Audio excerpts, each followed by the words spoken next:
So yan mga messenger, dito tayo ngayon sa Robinson Supermarket dito sa Fairview.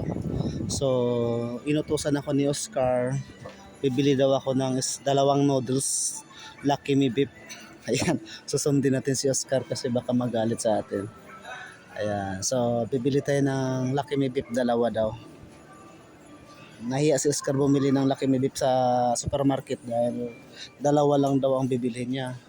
Sabi ko, ako inutusan niya para daw hindi siya mahiya. Nahihiya pa sa sitwasyon niya. Mukha niya, kapal-kapal lang ang mukha niya. Nahihiya pa siya.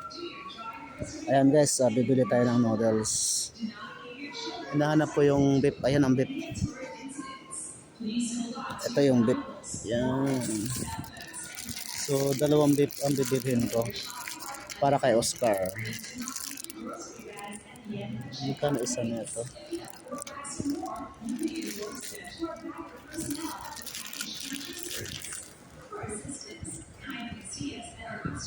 So ayan guys, nakakuha na ako ng dalawang noodles. Ayan mga ka-messenger, nakabili na ako ng dalawang beef.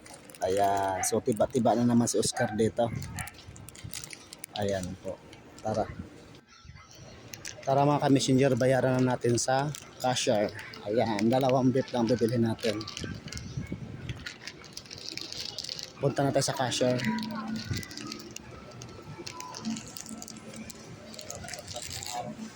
So ayan mga ka-messenger, dito na tayo sa cashier. Malapit na. Babayaran natin ang dalawang Lucky Me Beef ni Oscar. Ayan.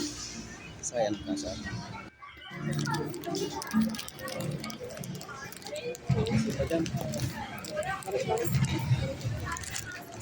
Magkano isa niya? Again, please, Shandang fertilizer, Shandang soil, 550. Kunin po ako. Ikaw reward. Wala pa. Pipa na lang sir. Okay, sige. 33 pesos. So ayan na ka-messenger, nakabili na ako ng Lucky Me Beef ni Oscar. Ayan, si Oscar. Tibang-tiba naman si Oscar. Wow, ang sarap na ito.